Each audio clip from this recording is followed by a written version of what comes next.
one of the things about this school is you've got to have grades. Number one, to get in. Number two, to stay. Absolutely. But the whole thing about it is that you have a balance of excellence. And I have to tell you, Jahyden's a perfect example of that. I mean, we're going from applied statistics that he was in first period, racing down here to get on the radio.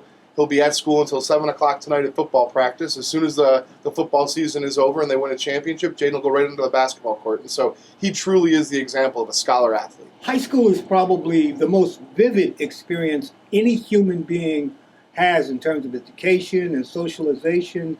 First, Jahyden, what was your first impression physically going into the school? It was different. You know, I grew up in the inner city, so coming to this school, you meet a lot of guys that you probably think you wouldn't be friends with, and with them coming from different backgrounds, and that's something that I like.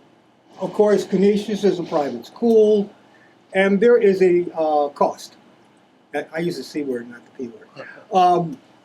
What do you tell people, since you're going to have this open house coming up? There is a cost, but Canisius is a Catholic Jesuit school, and we're run by the Jesuit priest, Father Ciancimino, our president. He always says this, that if there is a qualified student, we're going to find a way to make it happen for them. And so 72% of our students receive financial aid or merit-based scholarships. This is what we always say about Open House, and we would love to see on Sunday at 9 a.m. or on Monday night at 5:30, is that just come and see us, see what we're all about, and we'll have a conversation about how we can make it work.